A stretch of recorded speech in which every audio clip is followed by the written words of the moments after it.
Page 16, my fifth. A little confusing because we're not talking about Beethoven's Fifth Symphony. We're talking about the interval of a fifth. Going from the first measure to the second measure, the C to the G, that's a fifth. Same thing in the second line. Beethoven's fifth isn't because the interval is a fifth, it's because it was his fifth symphony. It's the number five to be published.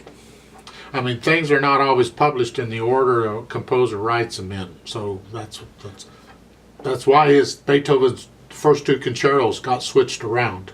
Beethoven's Concerto Number 1, the first concerto, the C major, was actually the second one he wrote, but it was the first one that was published, so it's called Concerto Number 1. And so that's how it works.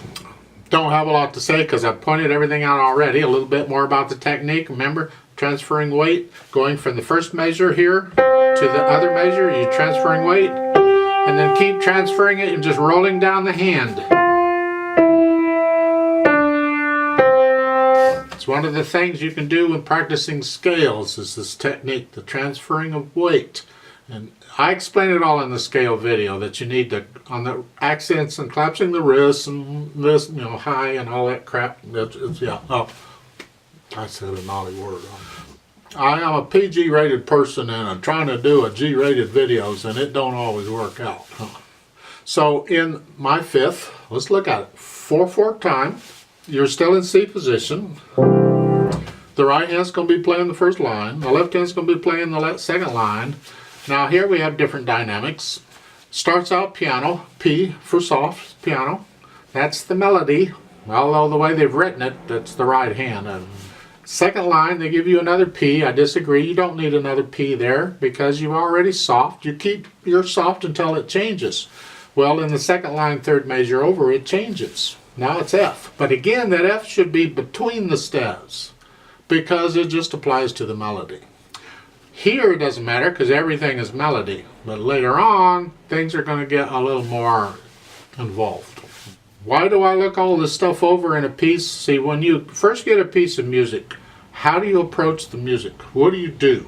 Well, there's different ways for different people, but I am, as we go through these videos, going to explain how I approach a new piece of music and learn a new piece of music and that. Because in time, as you do it over and over and over, and you've done it a few thousand times, you'll develop a routine, a system that works for you and how you do that. And hopefully you'll always be open-minded enough to be able to change your routine if you find a better way or a better system or something. I've changed mine a few times. So for me, this has evolved over 40, 50 years, however long I've been doing it. I simply throw it out there so you can see what I use, and then you can pick out what you like and throw away what you don't like to come up with your own system. Right now, I kind of look the thing over as a whole. I want to know what the clef signs are, what the time signature is, that kind of thing. Sort of what the dynamics are about, although I'll study the dynamics in depth a little later. But right now, just kind of getting an idea as a whole what it's about.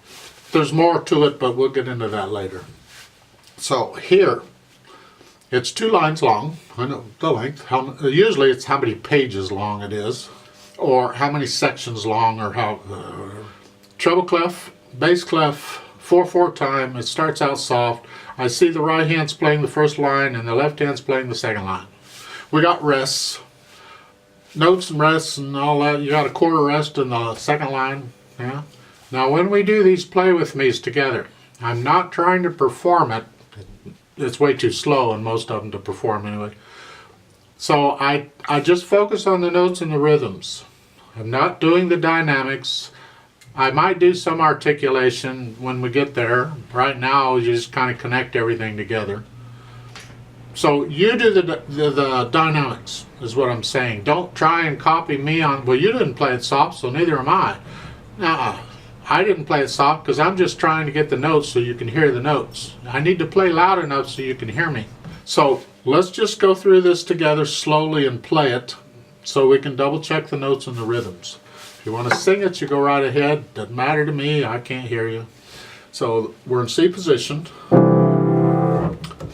By the way, when you decide on the position you're in, you don't have to play the notes. I just do it because I like to make noise. It could bother other people though, but there. I'll give us 4 counts. 1, 2, ready, go. 1, 2, 3, 4. 1, 2, 3, 4. 1, 2, 3, 4.